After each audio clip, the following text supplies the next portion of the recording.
año de cirugía pediátrica de la Fundación Universitaria de Ciencias de la Salud. Em, tenemos, perdón, el tema que tenemos para hoy es entonces la neumonía complicada y como tutores tenemos al doctor Julián Tinoco y al doctor Juan Fernando Medina, ambos cirujanos pediátricos de la FUCS. Entonces, pues para empezar, la primera pregunta es ¿por qué revisar este tema de neumonía complicada? Y la respuesta es que la patología respiratoria infecciosa en los niños es sumamente frecuente.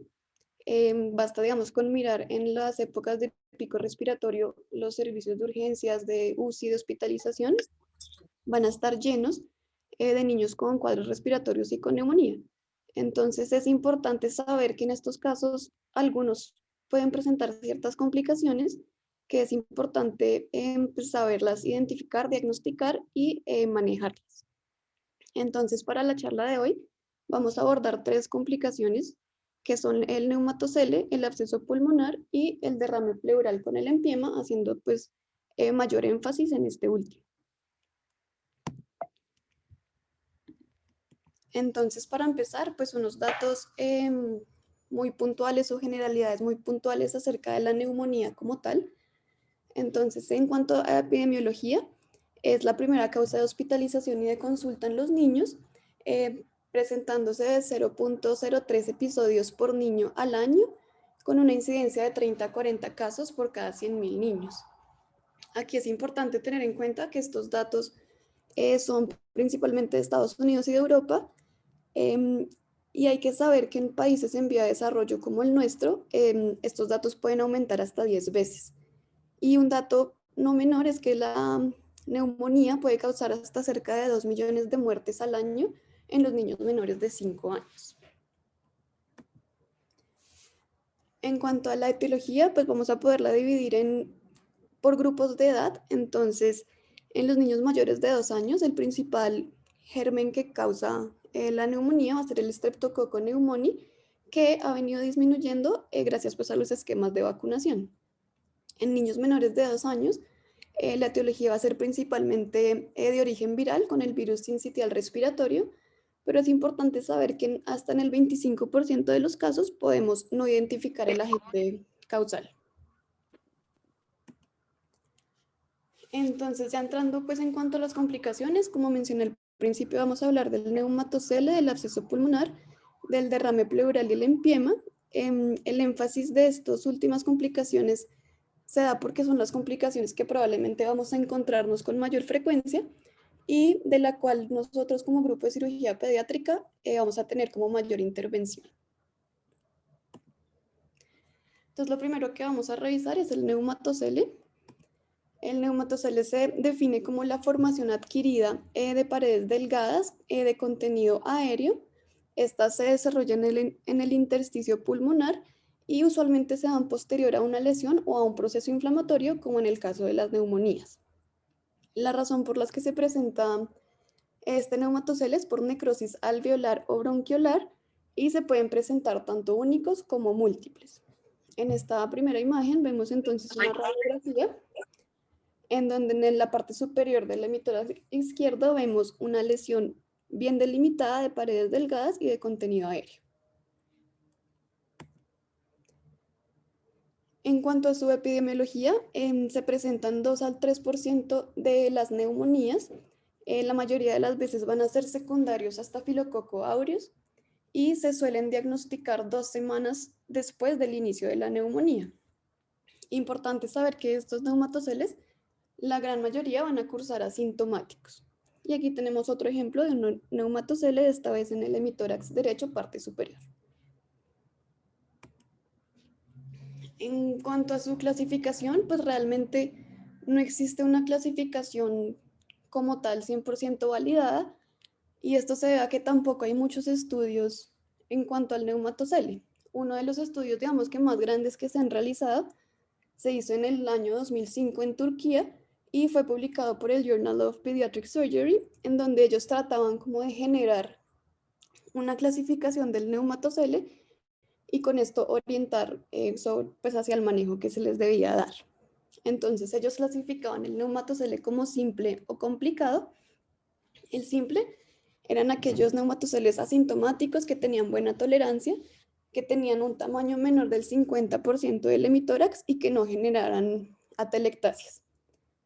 Y el hematocele complicado serían los que sí generarían síntomas con dificultad respiratoria, tos, taquipnea, signos de sobreinfección o que ocuparan más del 50% del hemitórax o que se asociaran a complicaciones como atelectasias o fístulas broncopleurales. En cuanto al diagnóstico y al tratamiento, el diagnóstico pues se hace por imágenes, como vimos en las diapositivas previas. Teníamos unas radiografías que dejaban ver las lesiones. Sin embargo, mediante la tomografía se puede obtener un mejor detalle en cuanto al tamaño, las estructuras y las relaciones anatómicas de estos neumatoceles, como vemos en esta imagen. Muy importante saber que la gran mayoría de los neumatoceles van a resolver espontáneamente en el transcurso de las primeras 6 semanas. Entonces, la gran mayoría como tal no requieren tratamiento, sino que se hace únicamente mediante imágenes con radiografía.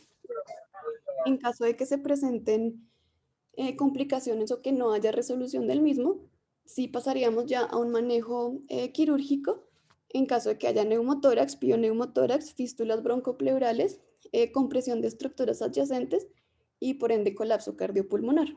Pero pues esto es realmente muy raro que suceda. Y en este mismo estudio que les mencionaba anteriormente, ellos lo que plantearon fue un algoritmo para definir el manejo según la clasificación del neumatocele. Entonces, como vemos en la imagen, el neumatocele simple, asintomático de menos del 50% del hemitórax y bien tolerado, únicamente requiere seguimiento hasta su resolución.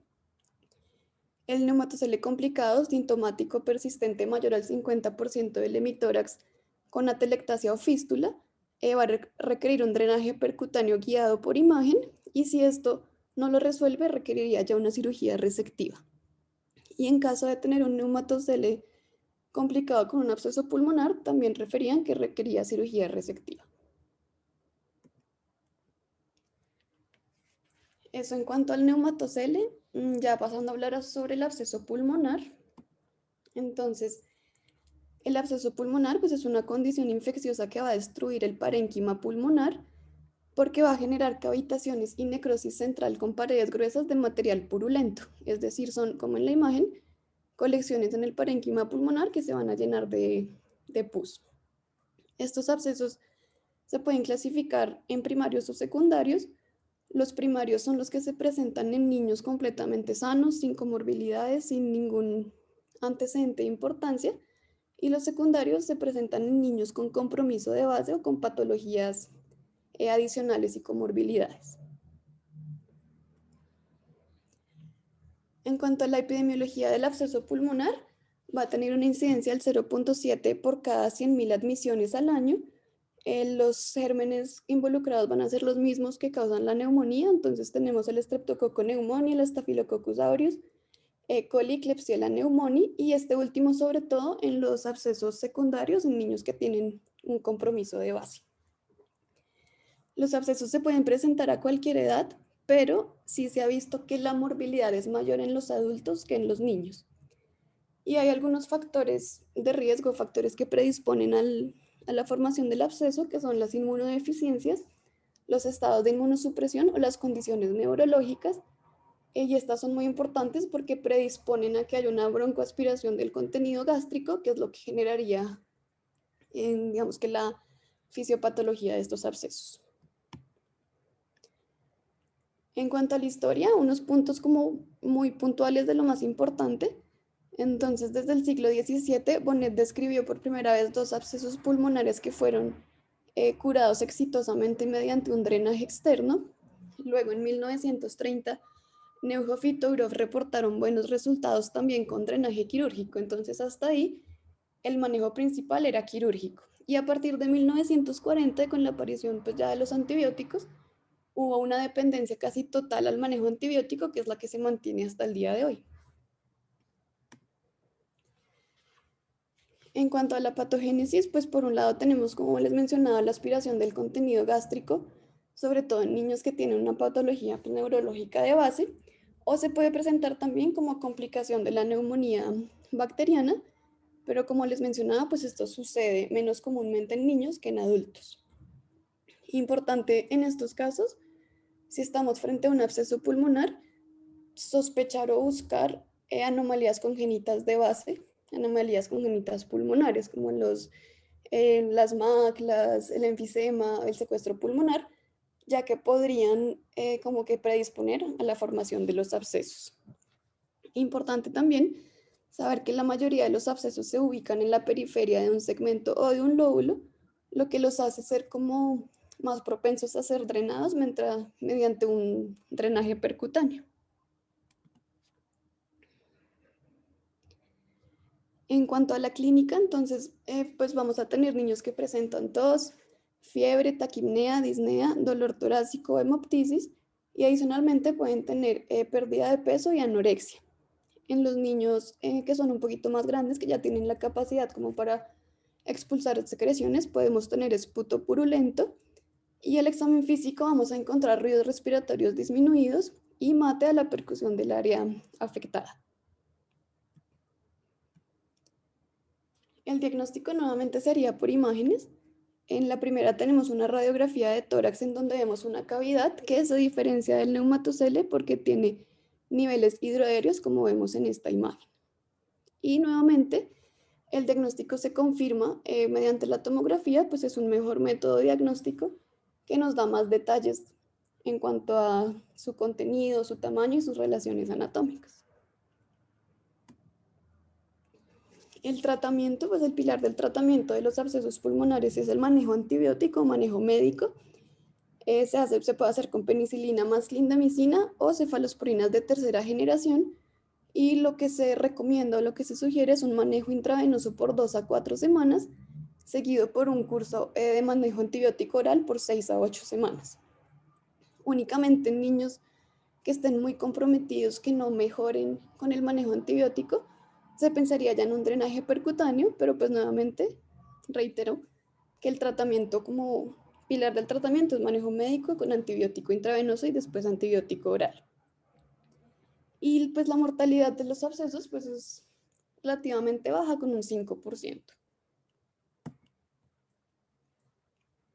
Y finalmente, en cuanto al empiema, entonces se define como una acumulación de fluido purulento en la cavidad pleural, que es el que vemos en esta parte del pulmón. Se presenta como complicación de la neumonía en uno de cada 150 niños afectados, pero esta incidencia también va a variar según los grupos de edad. Entonces, tenemos en menores de 2 años, 7 por cada 100.000 niños, entre 2 y 4 años, 10 por cada 100.000 niños, y aquí estamos hablando pues que es un empiema secundario a infección, pero también puede ser secundario a trauma, a neoplasias o a complicaciones de cirugías intratorácicas. Nuevamente algo de historia sobre los aspectos como más puntuales. Entonces, desde la época antigua de Hipócrates, Aegina y Fabricius ya se conocía el empiema o se identificaba el empiema como una complicación de una infección pulmonar.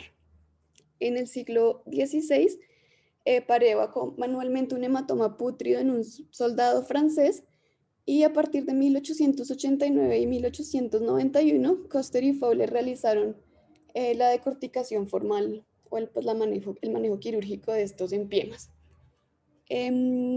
Hasta este momento, hasta la era del inicio del antibiótico, el manejo se basaba en eso, en el drenaje abierto versus el drenaje cerrado. En cuanto a la patogénesis del empiema, entonces podemos diferenciar como 3 etapas o 3 estadios. En el estadio 1 tenemos una etapa exudativa o temprana, en donde el líquido va a ser un líquido delgado y de bajo contenido celular. En la etapa 2 tenemos la etapa fibrino-purulenta o intermedia. Esta se caracteriza porque tiene ya aumento de la celularidad, tenemos muchos polimorfonucleares y empezamos a tener depósitos de fibrina que son los que nos van a generar como las tabicaciones de estos derrames. En la etapa más avanzada, la etapa 3, que es la finalular o organizada, es ya un exudado grueso con fibroblastos que van a invadir la cavidad y son los que nos generan como ese componente sólido del empiema complicado. El agente causal de los empiemas nuevamente son los principales microorganismos que generan las neumonías. Tenemos el Streptococcus pneumoniae, el Staphylococcus aureus y el Haemophilus influenza. En cuanto a la clínica, vamos a tener pues, de base un niño con una infección pulmonar, una neumonía, y que posteriormente va a deteriorarse y va a presentar dificultad respiratoria, va a persistir con picos febriles y tos, puede también presentar dolor torácico o dolor en el hombro, y al examen físico vamos a tener ruidos respiratorios disminuidos con matidez a la percusión del hemitórax afectado. En cuanto al diagnóstico, entonces se empieza, digamos que a sospechar y se toma una radiografía de tórax en donde vamos a encontrar un borramiento del ángulo costofrénico o pues dependiendo de la extensión del derrame de todo el hemitórax, que es como vemos en esta imagen, donde tenemos un borramiento del ángulo costofrénico derecho por un derrame pleural. La radiografía es importante porque nos ayuda también a diferenciar los derrames que están monoloculados o que están libres y los derrames que están tabicados. Pero realmente el mejor método como diagnóstico para el derrame pleural pues es la ecografía. Entonces, pues la ecografía pues es portátil, no requiere irradiación y es muy sensible al líquido y nos ayuda a diferenciar el líquido que está tabicado y nos sirve como guía ecográfica para el drenaje o para una toracocentesis. Entonces la ecografía, pues sabemos que es operador dependiente, pero tiene una sensibilidad que alcanza cerca del 100% y una especificidad del 99%.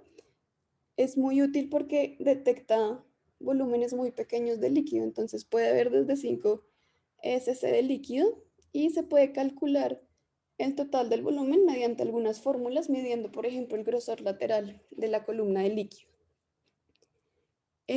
Por medio de la ecografía también podemos diferenciar como algunas características. Entonces, un líquido anecoico que se vea completamente negro va a ser muy sugestivo de un transudado. Si ya vemos ecos internos, septos o nodularidad, posiblemente sea un exudado. Y como mencionaba anteriormente, nos permite como obtener líquido de forma rápida y segura, ya sea para drenaje o para enviar a estudio. Entonces, pues mediante la toracocentesis podemos obtener este líquido y enviarlo a estudio. Y los criterios de Light nos van como a dar indicios de que estamos frente a un derrame pleural complicado. Entonces, estos criterios son un pH menor a 7.2, un LDH mayor a 1000, una glucosa menor a 40 miligramos por decilitro o menor al 25% de la glucosa sérica o un cultivo positivo. Y en cuanto a la clasificación, tenemos una clasificación que nos divide estos derrames y el empiema en 7 categorías. Entonces, la primera categoría va a ser un derrame no significativo pequeño de menos de 10 cc. Tenemos la categoría 2, un derrame paraneumónico típico, más de 10 milímetros, glucosa mayor a 40, un pH mayor a 7.2 y un gramium cultivo negativo.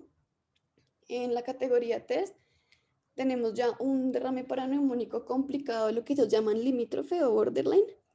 Este tiene un pH entre 7 y 7.2, un LDH mayor a 1000, una glucosa mayor a 40 miligramos por decilitro y un gramium cultivo negativo. En la categoría 4 ya empezamos a presentar un derrame paraneumónico complicado, en este caso sería simple. Este tiene un pH menor a 7, una glucosa menor a 40, un gramium cultivo positivo, pero es un derrame que va a estar libre. En la categoría 5 tenemos el derrame paraneumónico complicado complejo, un pH menor a 7, una glucosa menor a 40, gramium cultivo positivo y este ya va a estar tabicado. En la clasificación 6 y 7 ya tenemos como tal el empiema, entonces en la categoría 6 es un empiema simple en donde vamos a obtener pus franco que va a estar libre o con una única tabicación. Y en la categoría 7 un empiema complejo con pus franco pero tabicado. En cuanto al tratamiento, encontramos, digamos que en la literatura que hay como cierta discrepancia y dificultad frente al tratamiento, porque en algunos lados sugieren que se debería hacer basado en el tamaño del derrame pleural, pero no hay como mucha estandarización en cómo se debe medir este derrame pleural. Entonces, algunos sugieren que se puede medir por tamaño, en donde los derrames pequeños son menores de 1 centímetro de borde de líquido, moderados de 1 a 2 centímetros de borde de líquido y grandes de más de 2 centímetros. Y otra manera en la que sugieren medirlo es mediante la opacidad. Entonces, los derrames pequeños que ocupan menos del cuarto del hemitórax, moderado de 1/4 a medio hemitórax, y los grandes de más de la mitad del hemitórax. Estos estudios, digamos que han visto que los derrames pequeños y moderados suelen resolver sin necesidad de drenaje, por lo que consideran que la decisión del tratamiento no debería basarse tanto en el tamaño, sino en la clínica del paciente. Entonces tenemos como los aspectos que más generan intervención, que son si hay intolerancia a la vía oral, si hay taquipnea, aumento del trabajo respiratorio o aumento del requerimiento de oxígeno suplementario. Y aquí pues vamos a tener varias opciones de tratamiento. Tenemos pues el drenaje por toracocentesis, suele usarse únicamente en derrames que están libres, que no están tabicados, y se tolera mejor por niños más grandecitos. Tenemos la opción del drenaje con tubo de tórax o la opción del drenaje de tubo de tórax más terapia fibrinolítica. Y finalmente tenemos la decorticación por videotoracoscopia. Aquí en esta parte encontramos algunos grupos que prefieren el manejo inicial con terapia fibrinolítica versus otros grupos que prefieren la decorticación por videotoracoscopia. Entonces, en cuanto a la fibrinolisis, los medicamentos que se han utilizado son la uroquinasa, la streptoquinasa y el activador del plasminógeno o TPA. Y la teoría en que se basa este manejo es que, como mencionaba anteriormente, la fibrina es el principal componente sólido de estos derrames o de empiemas complicados, por lo que la terapia fibrinolítica lo que haría es como liberar este componente sólido y facilitar el drenaje. Entonces, los estudios han mostrado que la fibrinólisis es superior a la toracostomía por sí sola y la mayoría utilizan 3 dosis al día de 4 miligramos en 40 mililitros de solución salina. En cuanto a esta parte del manejo, encontré este artículo. Fue realizado en India en el año 2015 y publicado en el Iranian Journal of Pediatrics. Y este artículo lo que buscaba era cómo evaluar el desenlace de la streptoquinasa intrapleural en el manejo de los niños con empiema pediátrico avanzado. Este fue entonces un estudio prospectivo. Se incluyeron niños de 0 a 12 años con un empiema complicado. Se realizó de diciembre del 2012 a noviembre del 2014 y lo que se utilizó fue la streptoquinasa intrapleural a dosis de 15.000 unidades por kilo. Los desenlaces que ellos evaluaban eran entonces principalmente la disminución de la dificultad respiratoria y la mejoría en las imágenes como en la radiografía y la ecografía. Entonces ellos lo que hicieron fue como dividir este grupo de niños en quienes recibían la terapia en los primeros 7 días y quienes en los siguientes 7 días, y encontraron que la streptoquinasa fue efectiva para evitar la cirugía o la videotoracoscopia con una diferencia estadísticamente significativa. Y como vemos en la imagen, vemos que no hubo diferencia entre los grupos que recibieron el tratamiento antes de 7 días o después de 7 días. La tasa pues, de cirugía fue realmente muy bajita. Entonces ellos sugieren que la streptoquinasa es el manejo adecuado a partir del estadio 2, que es seguro, que reduce costos y reduce los riesgos que pues la cirugía conlleva. La otra opción de manejo pues es la toracoscopia. Se realiza cuando hay un componente sólido en el líquido o pus en la toracocentesis y lo que se hace es un desbridamiento quirúrgico por medio de este método pues mínimamente invasivo. Los grupos que están a favor de la toracoscopia refieren que presenta una resolución más rápida y más completa del cuadro clínico y que disminuye el tiempo de hospitalización.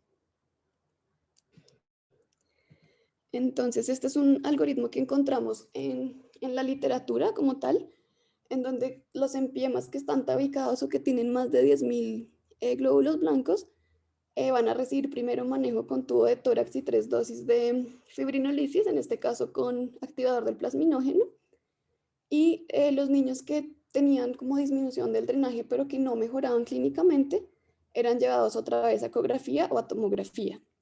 Si se evidenciaba que no había enfermedad pleural residual, continuaba antibiótico, y si había enfermedad pleural persistente, ya se llevaba a toracoscopia. Entonces, como para definir o orientar un poco como esta diferencia entre los manejos, traje también estos dos artículos. Este primer artículo se realizó en Australia en el 2020 y fue publicado por el British Medical Journal. En este artículo lo que buscaban era identificar la enfermedad severa y los retos en la identificación de los pacientes que probablemente iban a necesitar una reintervención. Este fue un estudio de cohorte retrospectiva, incluyó los niños admitidos al Hospital de Niños de Westmead en Sydney, Australia, de enero del 2011 a diciembre del 2018, y se incluían los niños que tenían un diagnóstico de un empiema o un derrame pleural. En total fueron entonces 192 niños. De estos, 174 fueron llevados a drenaje con tubo de tórax y fibrinolisis, y 18 fueron llevados directamente a videotoracoscopia. Y vemos cómo en este grupo de la videotoracoscopia hubo únicamente una reintervención, mientras que en el grupo de la fibrinolisis con tubo de tórax hubo 22 que requirieron nuevo tubo de tórax con nueva fibrinolisis y 26 que requirieron videotoracoscopia. En cuanto a los resultados de este estudio, en esta primera gráfica vemos señalado en rojo como los parámetros que tuvieron una diferencia estadísticamente significativa. Entonces, en esta columna tenemos el manejo con tubo de tórax y la fibrinolisis versus la videotoracoscopia. Y tenemos que el tiempo total de hospitalización fue mayor en el grupo de la fibrinolisis, con 13.8 días en promedio versus 10.3 días en promedio de la videotoracoscopia. Y la reintervención, que era como lo que estaban tratando de evaluar, hubo 49 casos en el grupo de la fibrinolisis contra un caso en el grupo de la videotoracoscopia. Los demás parámetros que se compararon, pues ninguno tuvo una diferencia estadísticamente significativa. Y en esta otra tabla lo que vemos es los factores que ellos investigaron para ver si tenían relación con el riesgo de la reintervención. Y como vemos aquí, tenemos edad, estado de vacunación, comorbilidades, días de antibiótico, días de fiebre, entre otros, y vemos que ninguno de ellos tuvo asociación con un mayor riesgo de intervención. Entonces, pues en este estudio concluyen que los pacientes tratados con drenaje y fibrinolíticos, pues en general tienen buenos resultados, pero que sí van a tener una mayor tasa de reintervención que en la videotoracoscopia. La videotoracoscopia, pues por supuesto, tiene resultados también excelentes, con menor reintervención y menor tiempo de hospitalización. Y ellos entonces lo que sugieren es que no hay como una estandarización tan clara en cuanto al diagnóstico de los hallazgos ecográficos en la clasificación que nos permita definir qué pacientes se benefician más de una terapia con fibrinolisis o directamente de una videotoracoscopia.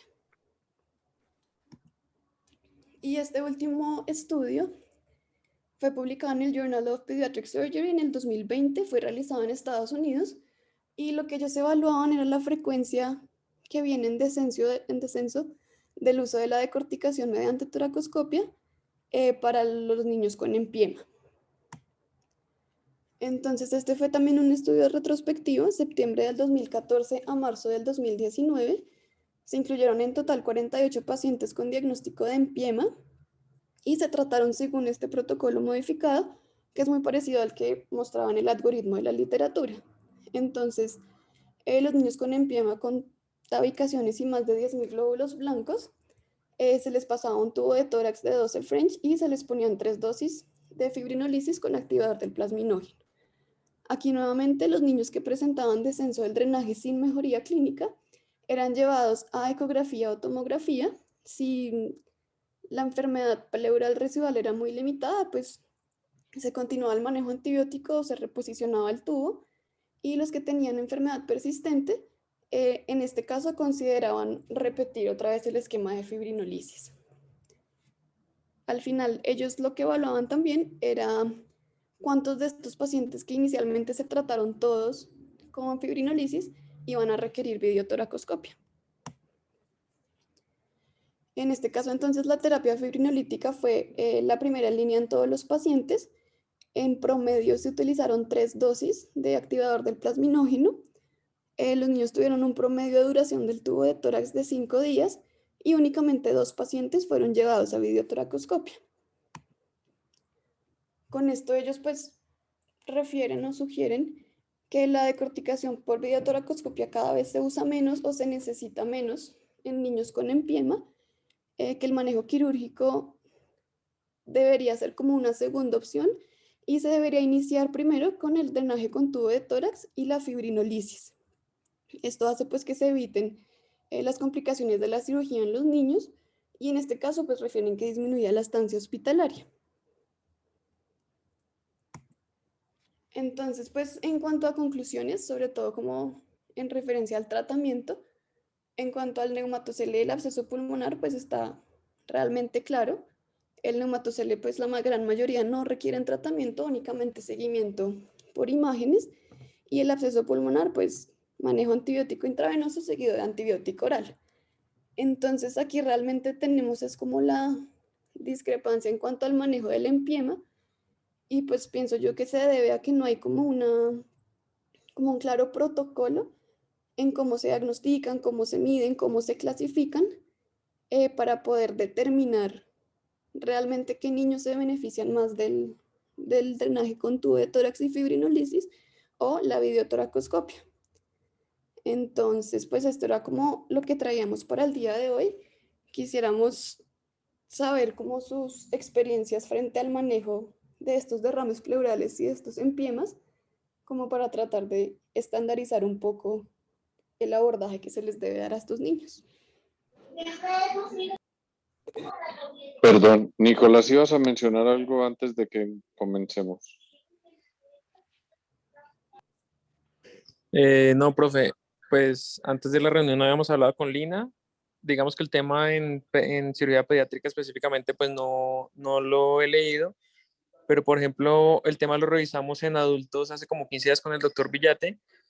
Em, una parte que hablaba Laura de lo del pH de 7.2, lo que decíamos en ese momento es que hay que tener mucha precaución con ese dato, porque muchas veces la muestra la toma un radiólogo y si no es una muestra que esté bien tomada, es una muestra que no va a ser certera. Muchas veces los radiólogos no saben cómo tomar estas muestras y la toman pues como convencionalmente las toman. Hay que tener precaución que la muestra no se puede tomar infiltrando anestésico local y tiene que tomarse en una jeringa con vacío, como tomando, por ejemplo, unos gases arteriales para tener un valor exacto de pH y saber si estamos frente a un derrame complicado o no complicado. Entonces, porque muchas veces las máquinas que nos leen el citoquímico nos dan un valor estándar de pH que creo que es como 7.6 o cualquier valor, y puede ser un valor que si la muestra no fue tomada adecuadamente, pues es un valor falseado. Bueno, eso sí es un aspecto técnico bastante importante. Cuando se tome, se debe tomar en 3 muestras.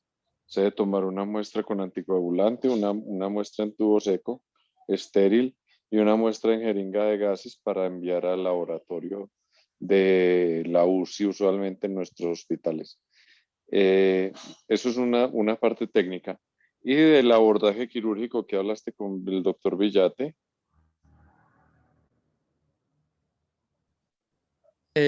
No, digamos que él, no sé cómo describan la técnica quirúrgica como tal, pero pues él la hace con un separador de Alexis, digamos por una mini toracotomía video asistida. No, nada más respecto a la parte técnica quirúrgica. Bueno, yo les cuento entonces lo que ha pasado en los últimos años que yo he estado de cirujano pediatra. Cuando estudiábamos el tema, inicialmente había dos corrientes. Uno, que se llevaban todos los niños con diagnóstico de empiema de manera temprana a una toracotomía de limpieza. Y otro segundo esquema, pues que era el que más aplicábamos en donde yo me entrené, que era simplemente el drenaje. Y este drenaje se realizaba pues mediante localización clínica del empiema y ocasionalmente uno pasaba o un dedo o una cánula para liberar las adherencias y colocaba su tubo de tórax. En caso de que aparecieran múltiples loculaciones, lo que se hacía era que se colocaban varios tubos de tórax de acuerdo al punto del derrame. Cuando vinieron eh, los fibrinolíticos, inicialmente creo que fue la uroquinasa, teníamos exageradamente poco acceso a ella. Después vino creo que la streptoquinasa, que nos la limitaban mucho en el uso, porque decían que creaba mucha sensibilización y si el paciente posteriormente iba a requerir streptoquinasa por un evento coronario, pues no iba a poder ser beneficiario de este tratamiento.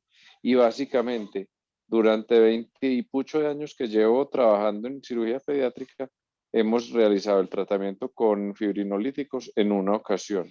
No sé si alguno de mis compañeros tenga más experiencia en esto. Y llegó la aparición de la videotoracoscopia y decidimos que todo paciente que tuviera indicación quirúrgica se beneficiaba de la videotoracoscopia y en eso estamos en este momento. Paciente con sospecha de empiema o empiema confirmado, a quien le vayamos a pasar manejo de tubo a tórax, aprovechamos y en el mismo acto quirúrgico le pegamos, como decimos nosotros, una miradita y drenamos tanto el contenido purulento como todos los espacios que se van formando con la fibrina. Y ese para nosotros es el manejo actual.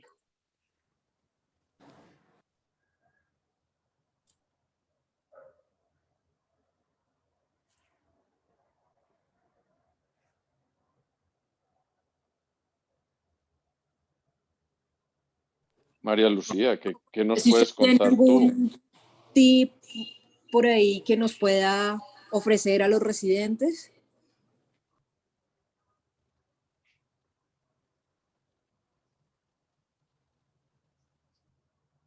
Perdón, no entendí nada. No, estábamos diciendo que si el doctor Tinoco tiene algún tip que le pueda ofrecer a los residentes o las personas que están hoy en la charla, algo que nos quiera decir, alguna otra acotación. Buenas noches. Pues tip como tal, creo que lo único es tratar de llevar a los pacientes tempranamente a limpieza del tórax, porque ya en los estadios avanzados de los empiemas la toracoscopia se dificulta un poco por las adherencias y demás. Pero creo que lo que dijo el doctor Medina es lo que hacemos actualmente.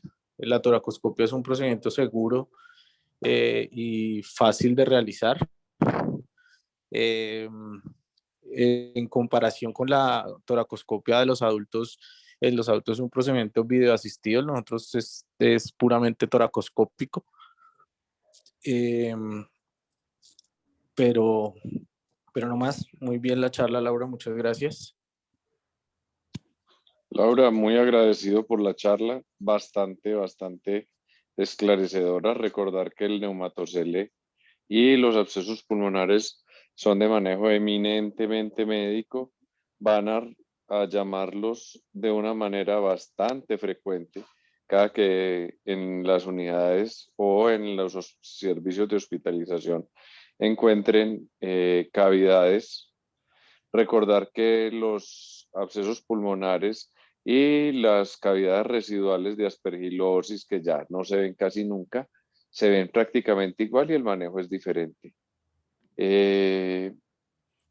Pero básicamente siempre es de manejo médico y solamente se reserva el manejo quirúrgico para las complicaciones de estas entidades o básicamente cuando tengamos duda de que hay otra enfermedad subyacente, y en ese caso debemos tomar muestras o llevar a manejo quirúrgico toracoscópico de una manera más temprana.